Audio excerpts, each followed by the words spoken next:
Eh bien bonjour à toutes et à tous, c'est Hammergear et nous nous retrouverons aujourd'hui pour une petite vidéo de pseudo-présentation sur l'univers de Warhammer 40 000, notamment la présentation d'une grande partie des races.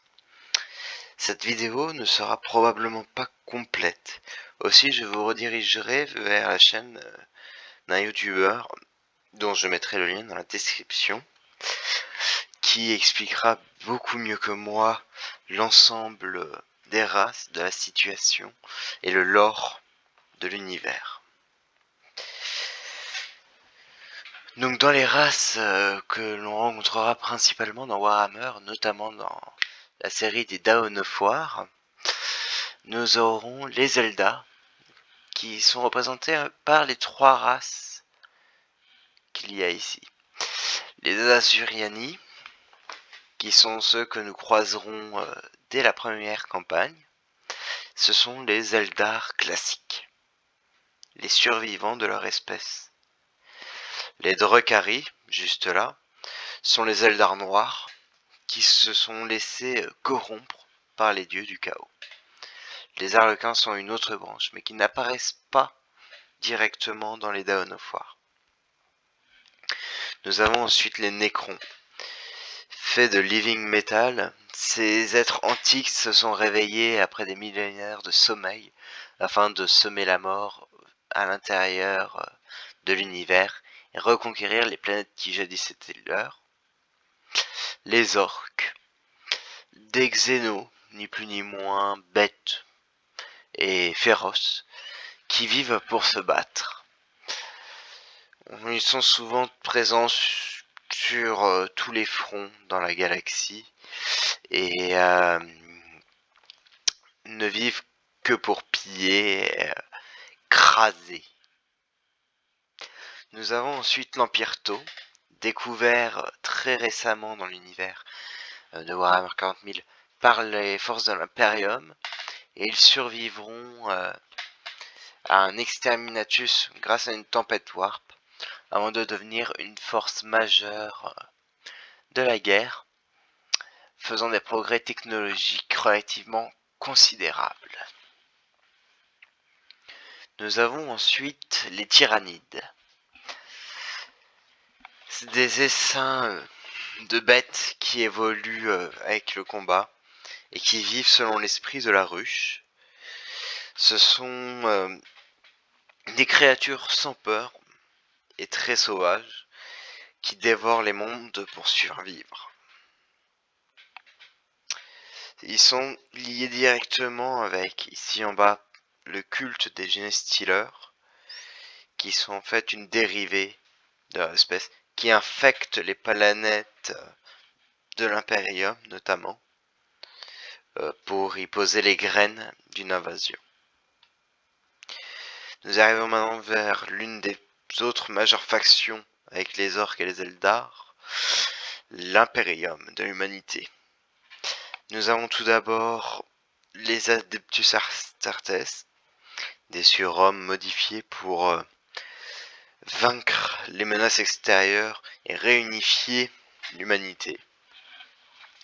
Ce sont les super soldats que nous incarnerons dans la première campagne de Dawn of War.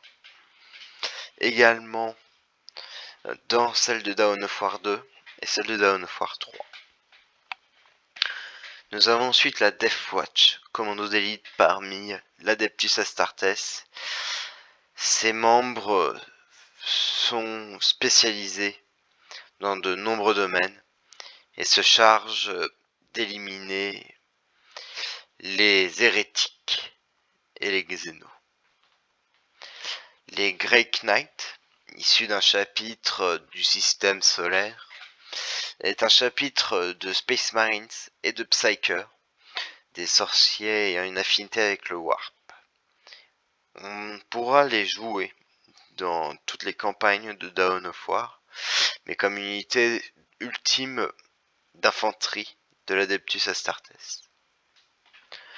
Ensuite, nous avons l'Astra Militarum, ou autrement dit la garde impériale, qui est la faction humaine la plus importante.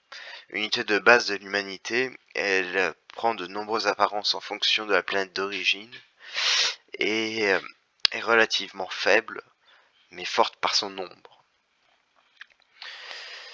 Ils seront jouables à partir de Dawn of War Winter Assault, puis également dans Dawn of War Soulstorm et Dawn of War Dark Crusade. On peut également jouer les factions de l'Astra Militarum plus récemment dans Warhammer 40 000 Gladius. Et ensuite l'Adeptus Mechanicus, branche un peu sombre de l'Imperium qui s'est allié suite à un pacte avec l'Empereur.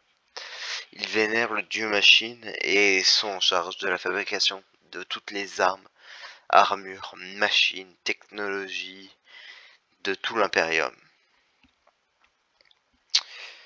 Dans les races qui ne sont pas représentées dans l'Imperium, nous pouvons également compter les sœurs de bataille, ferventes défenseuses de l'Empereur et représentantes du culte lié à l'Empereur. Il y a ensuite les forces du chaos.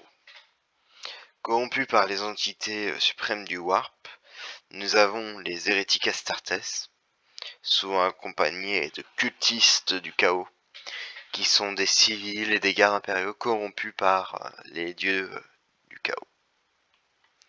La Death Guard, la Légion de la pourriture, sont également des unités du chaos, mais servant le dieu Norgul, dieu de la putréfaction.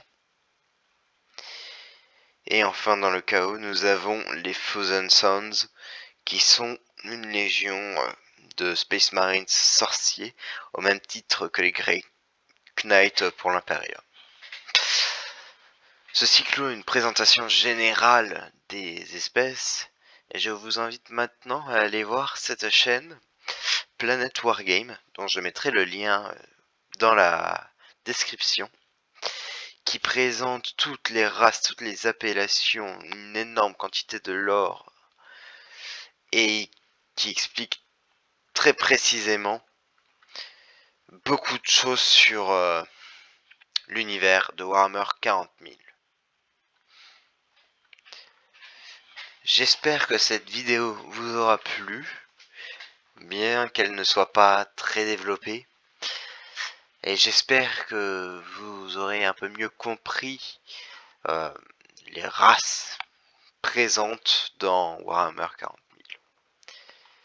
C'était Hammergear, et nous nous retrouverons bientôt pour le let's play sur la campagne de Warhammer 40 000 Dawn of War. Prenez soin de vous, à bientôt.